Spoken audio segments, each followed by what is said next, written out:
sheer helplessness when hundreds and hundreds of people surrounded their train, asked them to get off. There was nobody to protect them. Where was the government there at that point of time? That's the question passengers have been asking all along. Where was the railway protection force that time? Of course, passengers on board the Bhubaneswar-Delhi Rajdhani thought that was a level crossing when the train slowed down suddenly yesterday near Bastala. Then they heard the drum beats, initially at a distance, and gradually it came closer.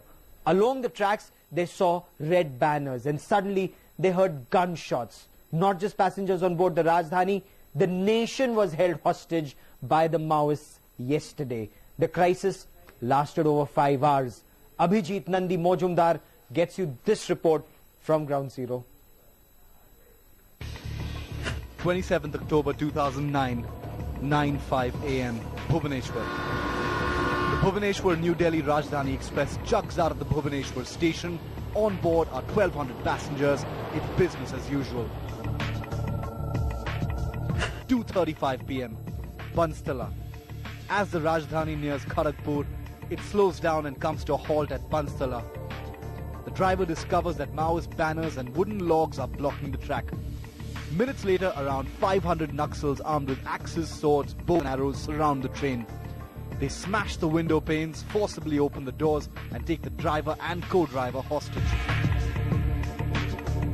The passengers panic, they vacate the train.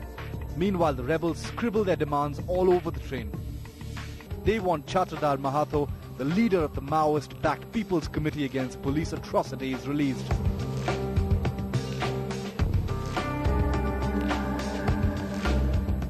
The incident jolts the political machinery in West Bengal and New Delhi.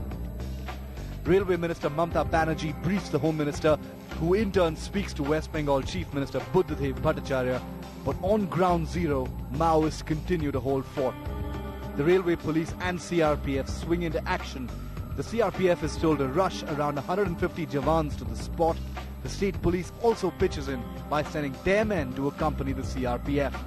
But the risk of landmines and chances of ambush are high. The hijack drama continues. The rebels steal food and blankets from the train. There are no cops and relief in sight, but the passengers are not harmed.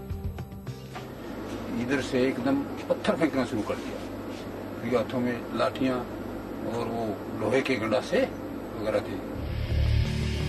5 p.m. Banstala. Maoists release the driver and the passengers as some of them decamp into the woods. But when a large police contingent tries to reach the spot, it is ambushed near Banstala. A police driver receives bullet injuries. Engine का बस ऊपर कुछ आदमी चढ़ के बोलता है आप लोग उतर जाइए. हम लोग उतर गया. हमारा जो रेल का walkie talkie and personal mobile लेके चले गए. हम लोग यहाँ पर बैठा दिया. आप लोग कोई झमेला नहीं होगा, आप चुपचाप. हम लोग जब तक बोले ना आप कुछ स्टार्ट मत. 7:20 p.m. Banstala. It takes CRPF men 5 hours to reach this. They surround the train to provide perimeter security. As soon as the Maoists see the troops, they leave the train and start disappearing into the jungle. The train is safe. All passengers are safe. The CRPF and the state police have reached the spot some time ago. The area has been secured. There are no signs at the moment of any other adversary there. 10:30 p.m. Jhargram. The hijack drama lasted 5 hours. No passenger was harmed. The driver and the co-driver were also released unconditionally. Finally, the train leaves for New Delhi. Right now at Jhargram railway station, this is the Bhubaneswar-Delhi Rajdhani Express, and this train suffered, this coach suffered the maximum of damage. I'll just show you around as we enter the compartment. There you can see the way this has been damaged, badly damaged. There are no security forces here, none. Even the passengers are in a state of complete shock. Nobody can imagine this can happen in our Rajdhani Express. It's clear that the Naxals wanted to make a point. They did it, and how. With Abhijit Nandi Majumdar in Jhargram, Shiv Arur headlines today.